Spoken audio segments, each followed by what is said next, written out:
Hi there, everyone. Welcome to the first video for the, I think it's week 8? I'm not really sure anymore. Either way, for this video, we're talking about Leibniz and Leibniz's Discourse on Metaphysics. This is going to be the last week that we spend just on Leibniz or just on any rationalist. There's going to be a couple like reappearances of some rationalists here and there throughout the rest of the semester, but for the most part, after this week, we're really going to transition into a different way of doing and thinking about philosophy. And we're going to call that tradition, broadly, empiricism. And empiricism, as we've discussed in the past, is roughly the thesis that you can discover the most important or the most fundamental truths about the world, not through the use of pure reason or something like that, as we've seen in most of the figures we've discussed up to this point, but through experimental, empirical, scientific way of approaching the world. There's a lot more focus on perception, and instead of being enamored with the mathematical dimension of the emergence of a natural science, we instead see, especially in the Anglophone world, so the UK, around this period is when you get the Scottish Enlightenment, and as we'll see, we're going to read David Hume, who was a prominent philosopher of this period. And their way of reckoning with understanding the emergence of modern science is explicitly more experimental, more empirically focused, less mathematically inclined, less, trying to reason, a priori, so independently of experience about various things, and more concerned with questions about the philosophy of perception and our ordinary cases of inductive reasoning. So really, the focus of this course after next week is really going to shift into the investigative methods of a different way of doing philosophy. So what that means ultimately is that this week is really going to be the last week that we have to really go through these very difficult and thought-provoking philosophical texts from Leibniz and really investigate what they have to say and why it is that they are considered so important. Leibniz obviously says some things that are very counterintuitive, some things that are very difficult for us to understand, but things that I think are, very fascinating. As many people have kind of pointed out in discussion forum, it's very like sci-fi-esque in a lot of ways because Leibniz, is a metaphysical thinker, but he's also a physical thinker. He was a scientist and a mathematician himself. He, invented differential calculus, and so he was very, very concerned with, what would it mean about our universe if certain metaphysical theses were true? And this is something that really is something that recurs throughout his thinking. And it's really fascinating and interesting for exactly that reason.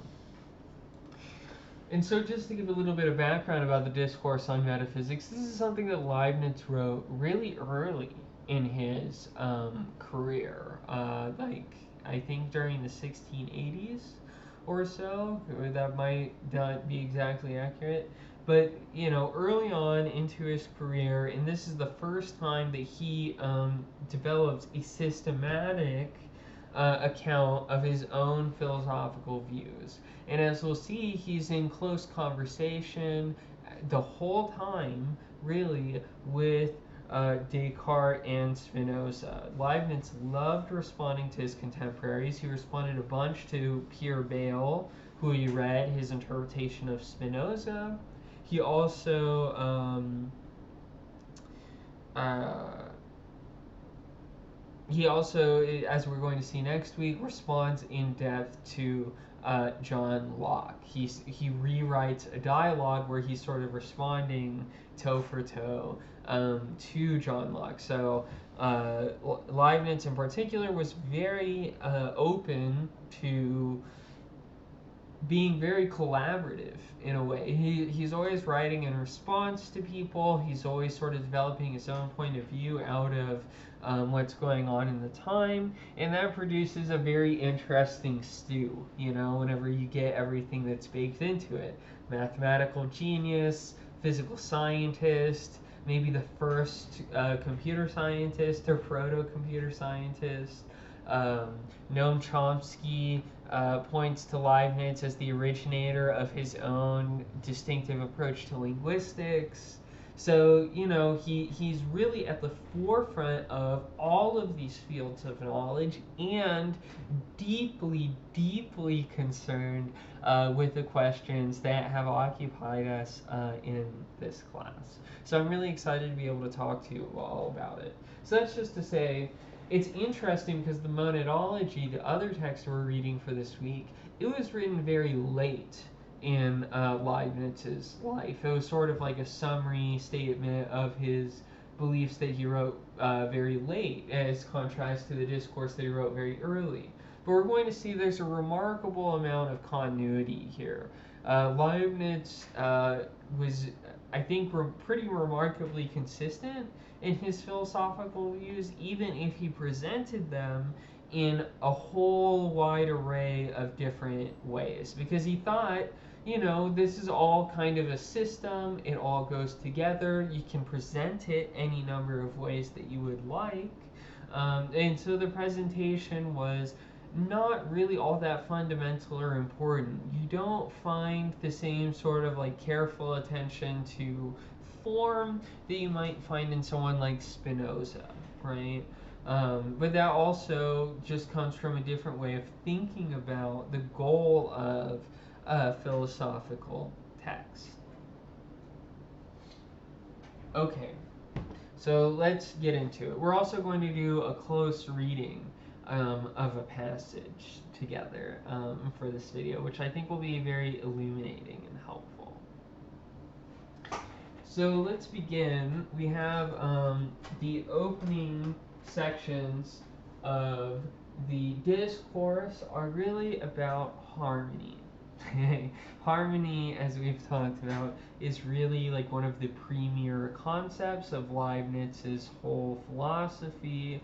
He like kind of sold himself as a philosopher of harmony. He thought that that was kind of his fundamental concept and his contribution to all of these theological debates. And in particular, he thought it positioned him really, really well against like Descartes and Spinoza and those sorts of figures. And the basic insight is one that he believes you can appreciate if you're a modern scientist or you come from a religious perspective.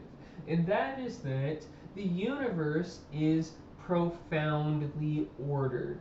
We can come to understand the universe. The universe is structured in a certain way.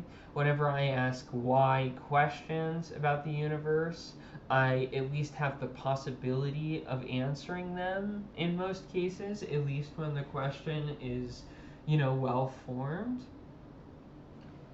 And so it's not as if the universe were like an indeterminate mass, right? Like if you like, for example, I like to think of, another philosopher uses this example, like imagine a video game, right? A video game that's still in development. If you sort of like leave the area that, you know, maybe you're supposed to be in testing the game, and you're able to get outside of it, well, it's not built, right? It's completely indeterminate. It's like, you know, blank empty space because no one has created anything in it. And this experience of like building an artificial world is definitely what for Leibniz would be like the closest thing to being like God. Except that The difference is that when God works, there can never be these spots of blindness or indeterminacy or unfinishedness, right? There's never a zone where things are not determined yet, things are unclear. And that's exactly what it means for everything to be in harmony with one another, right? Is that everything in the universe is related to one another, right? So, like, the reason for why, this marker stays up when I hold it is the same as the reason for why this marker stays up when I hold it. These truths are not just, like, independent of one another, and, like, one could be true and the other one could be false, and they, bear no relation to one another. To the contrary, actually, so many truths in the universe are dependent on other truths, right? The universe is like stitched together in a way that is potentially understandable. That's why modern scientific explanations work. We can come to understand the way that the universe is structured. It's ordered by reasons, and then we can come to understand those reasons, and in doing so, come and make predictions.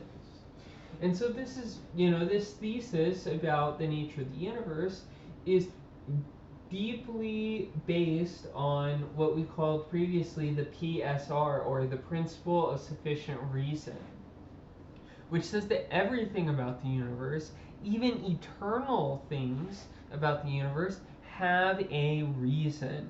And this is also, basically Leibniz's defense of an Orthodox Christian notion of God, is that in the same way that I can take any individual event in the universe and I can ask, why is it like that?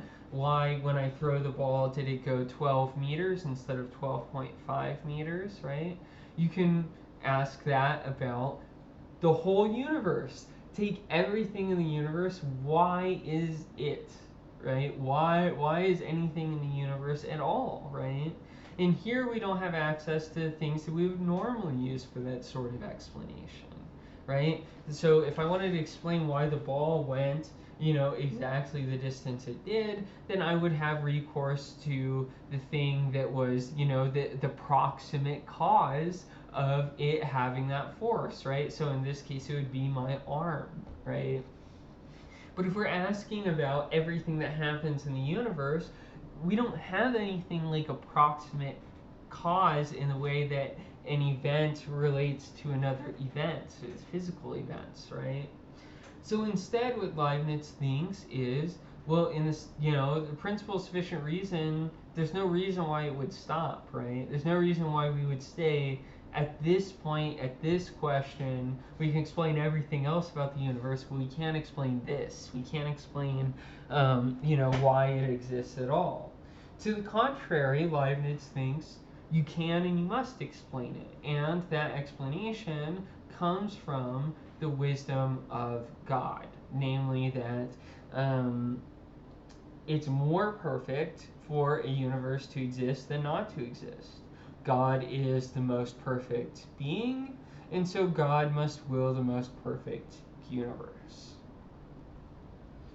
But we also have to know something important about the limitations and the nature of God's power.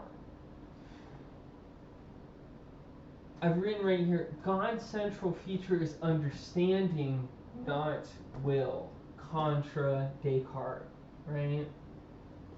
So let's stick with this for a moment. Descartes believed that God could independently will that, like, laws of logic or laws of geometry could be different. So, like, for Descartes, God could decide that 2 plus 2 equals 5, but then leave all the other mathematical facts intact, right? So 2 plus 2 equals 5, but also, like, somehow, and this Leibniz says is inconceivable for us, but Descartes maintains that God has that power.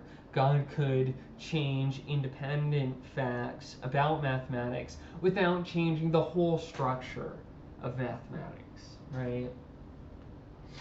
And Leibniz says this is totally inconceivable. If 2 plus 2 equals 5, because of the new mathematical system that that God created, then that would change all of the mathematical facts, right?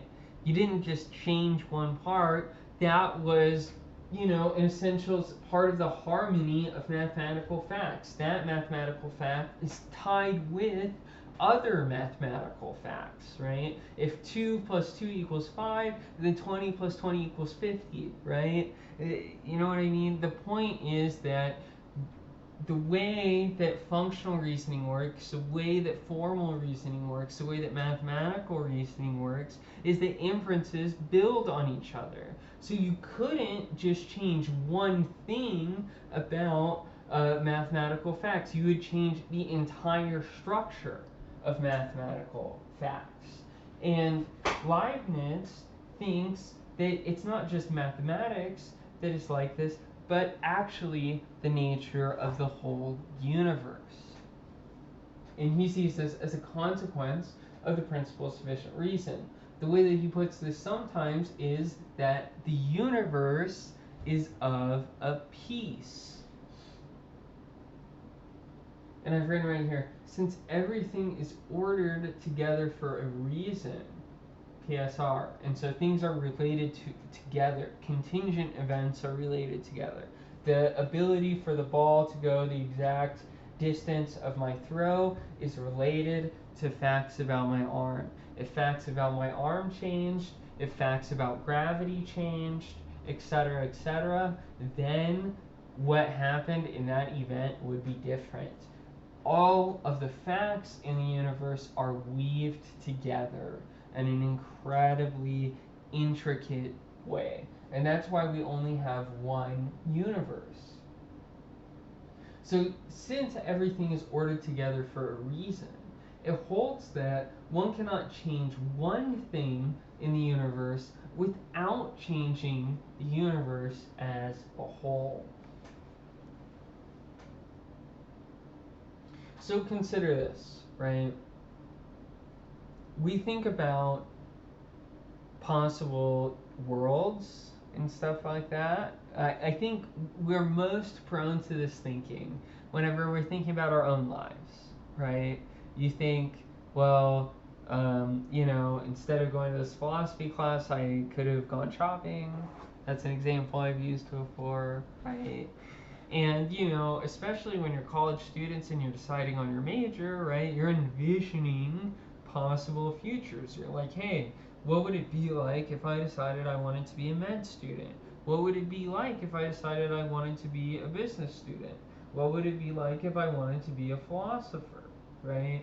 And so you imagine these various futures, and, it has consequences, right? It's not like the you that's a business person exactly resembles the you that becomes a philosopher, or that person resembles the you that becomes a medical doctor, right?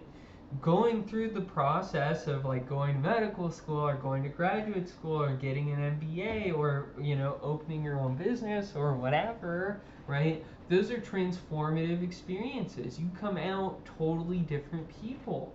And insofar as coming out of this process a totally different person, you come to affect the world around you in a completely different way.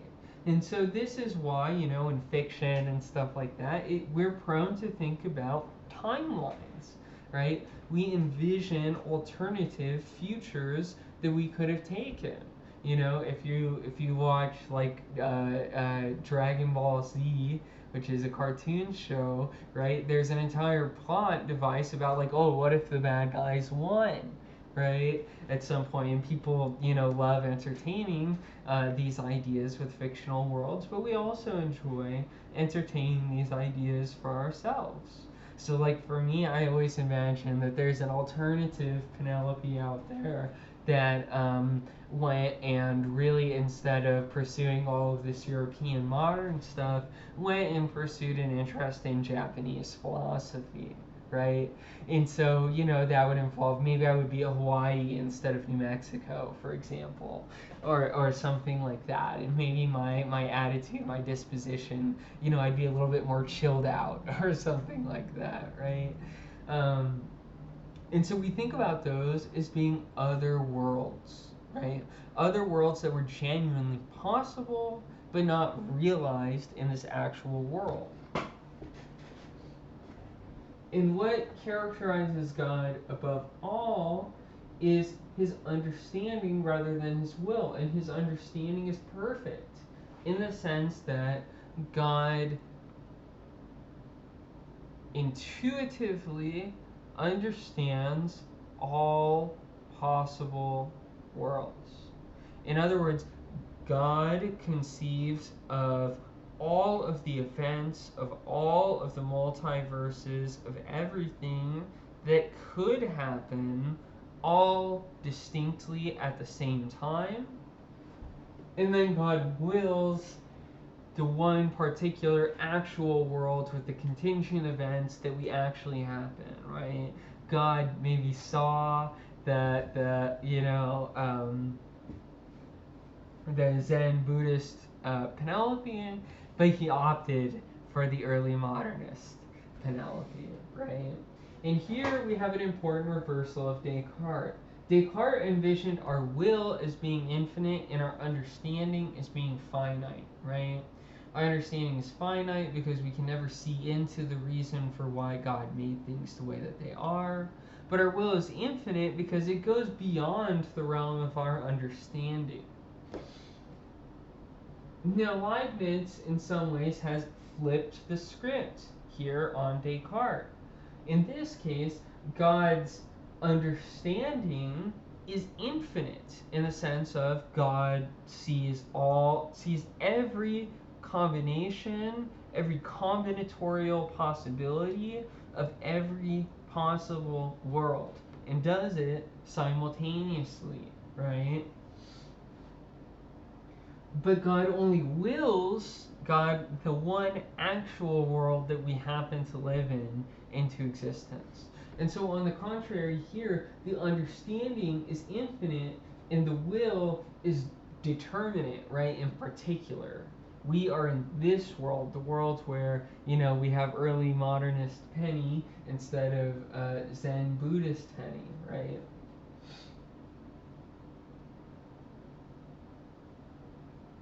So everything that happens in a universe, both at the level of physical phenomena as well as mental phenomena, everything that moves, that happens in the universe, all happens in a way together.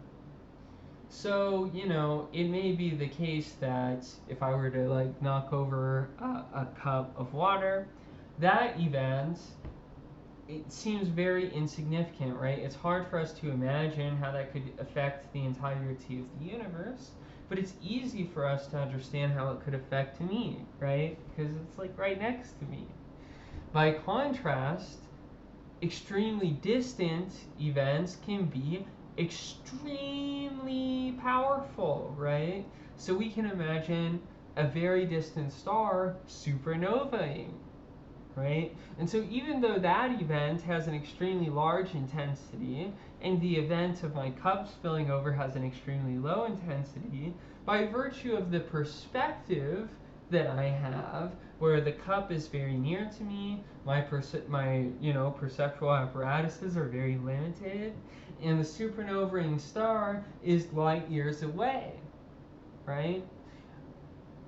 Events that have an unequal intensity can come to affect me in different ways based on the relation that I have to the universe. And so the supernovaing star, that has effects that ripple throughout the entire universe and affect me in ways I don't know or understand. Whereas this relatively minor event, which also ripples throughout the universe, but with a much lower intensity, is something I'm able to see and understand. And it's this situation that really Leibniz wants to understand through his concept of substance, or also his concept of monads. In the Discourse on Metaphysics, Leibniz doesn't yet have this terminology of monads. It actually comes from an ancient Greek source. He hasn't found that source yet, so he hasn't adopted that name. But in the Discourse on Metaphysics, he talks about individual substances. And in particular, he talks about them a lot in sections 8 and 13. And this is something that I want us to try to understand as much as we can, so that in the next video, when we discuss the monadology in more depth, we have a handle on what he means and why he develops the concept that way.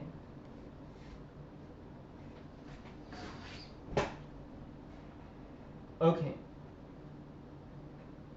so I would like to begin in section 8. I have written out a quote here. It's the paragraph that begins, "Now it is evident." If my handwriting is hard to understand, I would encourage you to open your text and follow along with passages in there, rather than rely on my handwriting. But nonetheless, here we go. We're going to give a close reading of this passage. Leibniz says, after introducing his concepts of harmony and so on, he says, "Now it is evident that all true predication has some basis in the nature of things." Okay, we're going to stop here. Intervene. What is true predication? So, when I say something like, Penelope is a philosophy student, right?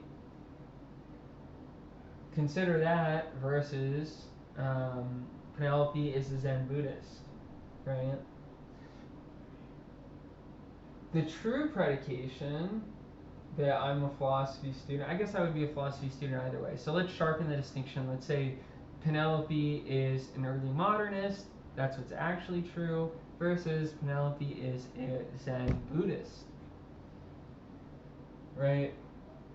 Okay, so the true predication that Penelope is an early modernist has some basis in the nature of things. So in other words, there's some reason tied up in the structure, the harmony, the reasons undergirding this universe for why I went for early modern philosophy. So the true predication has some basis in the nature of things. Whereas if I were to make a false predication, like Penelope is an expert in Zen Buddhism, then we would find that this does not have some basis in the nature of things. And in fact, if we were to negate that proposition to be something that's true, that Penelope is not a Zen Buddhist, then that true predication we would be able to find in the nature of things. In other words, we'd be able to find reasons for why this actual world happened, where I study mostly modern European philosophy, and we'd be able to find a reason for why that happened instead of me pursuing, say, an interest in Zen Buddhist philosophy. Okay, so that's the point of this first clause. True predication, so in other words, when we say things that are true about the world, we can find a reason for why it's like that in the world. Okay, easy. So let's continue. And that when the predicate is not explicitly contained in the subject, it must be contained in it virtually. So this is a metaphysical thesis that Leibniz has. So let's try to understand what he means here by virtually. The contrast is with something that is explicit. So consider, for example, the claim that a bachelor is an unmarried man.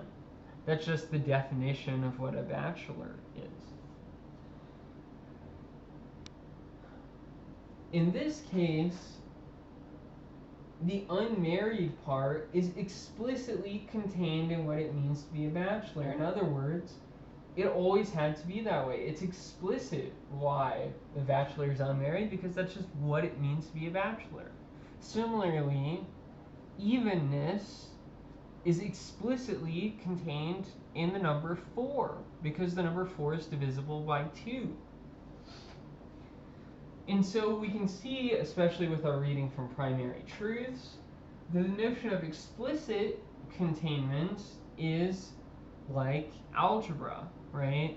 That we could locate the predicate in the subject. We could locate unmarriedness in being a bachelor. But in the case of contingent properties, we can't do that, right? So like it's not explicitly contained in the idea of Penelope that I have to study modern European philosophy, right?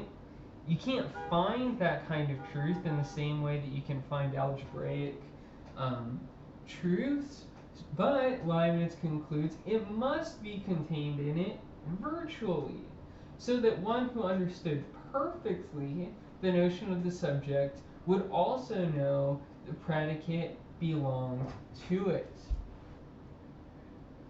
So in other words, whether or not something is explicit or implicit or virtual is related to our perspective. But if we could somehow embody the perspective of God, if we could know something perfectly, understand it perfectly, which is the essence of God. And remember, Leibniz has explicitly defined what it means to know something perfectly. This is something that he, articulated in the Meditations. That's to know something clearly, so God knows what he is doing. And I'm using he for God because Leibniz has an explicitly Christian conception of God, where God is a man, God is Father. I just totally lost my train of thought. Apologies. Okay, yes. So God knows clearly what it is that God has knowledge of. God knows it distinctly. In other words, God can give exact rules and criteria for what it is that God knows. There's nothing unfinished or indistinct. God knows all of the connections, the underlying harmony of that universe. God knows it adequately, which means God knows all of the interrelations. In other words, whereas for us, we can never adequately know my notion. In other words, we can never know everything that I was ever going to do, right? It's not like anyone is a fortune teller in that way. No one could add up all of the different experiences that would push me in one direction rather than another one. But Leibniz's claim is, if you knew everything about the universe, and you knew all of the possibilities, and you knew how everything was ordered together, then you would have that knowledge. And that's exactly what it means to know something perfectly, to understand something perfectly. And so for God, everything, every predicate is explicitly contained in the subject. In other words, God can do the algebra of the universe. That God can, sort of process the infinite equation of everything that goes together. And then God can spit out which of those universes is the best. So how is this related to the notion of substance? So, I mean, when you want to make true predication about Penelope, then what that means is that you are rendering explicit my notion. And all monads, all substances have this. They have in essence, a perspective on the universe. So let's try to understand what that means. So every substance mirrors the universe through having perceptions. So in other words, everything has to be the way that it is. That applies not only to bodies that move around in the universe. We not only can give scientific explanations of them, but we can also explain why I perceive the universe the way that I do. And so substances can't have parts. If substances had parts, they would depend on those parts. And so monads are not different from one another in virtue of having different parts, being composed of different stuff, right? That's how we normally think about it. We normally think about it like I have a body and you have a body, and the parts of my body are different than the parts of your body. In other words, we think about people, at least, normally in terms of having bodies. But Leibniz is committed to the idea you not only have a body, right? It's not only that certain matter has certain kinds of motion or something like that, but even further than that, you have something that's like a perspective that you can have on the universe. You have perceptions. And that's what it means to be a substance or a mind. And Leibniz sometimes uses this metaphor where he envisions what he calls like the city of God, which is the universe as he's created it. And every monad is marked by the wisdom of God in the sense that they have a perspective on that harmony, right? What unites you and me and an animal and a single-celled organism and anything that is alive at all is that we perceive the universe. We all express the universe, as Leibniz says, I think in the opening to sections 13 and 14. Each monad expresses the universe, but they do so in different ways. So the perception that you have of the universe is distinct from the perspective that I have on the universe. That's reflected in the fact that we have different bodies, right? Different bodies are like close to us and matter to us more. But more fundamentally than any of that stuff, right? That stuff can all change and we can still remain who we are. What's most fundamental to who we are is our perspective. And everything about that perspective is written into the universe from the beginning. In other words, God knew that Caesar was going to cross the Rubicon. God knew every decision that Caesar would make, every event that would happen to Caesar, every woe and lament and cries of joy and exhilaration and so on. God knew all of it, and God knew of it in such a close way that God knew it as well, in fact better than Caesar knew it himself. But no other monad will ever belong to the harmony of the universe in the same way that Caesar did. And so the harmony is pre-established in the sense that it is set and confined by God. And in a way, everything that has ever happened to us, will ever happen to us, is written into our souls. Every perception that we have, every emotion that we feel, it's all written into the order of the universe. And there's only one universe. There's only one harmony that is actually present, and that harmony requires each and every one of its parts. And so Leibniz envisioned this as giving like a defense of God, and especially a defense of the wisdom of God. Namely that the universe and the creation would be able to be exhibited from an infinite number of points of view, both in the sense that we have an infinite number of perceptions, right? Perceptions are divisible in the same way that bodies are, right? I can imagine smaller and smaller and smaller time slices and so on, right? We have an infinite number of perceptions of the universe, and they all harmonize together with one another, and they also harmonize together with the way that the world actually is, and they harmonize with the perspective that everyone else has on the universe. And the ultimate ability to harmonize these perspectives is guaranteed from the fact that they have the same source, namely, someone who understands that order with complete and total perfection.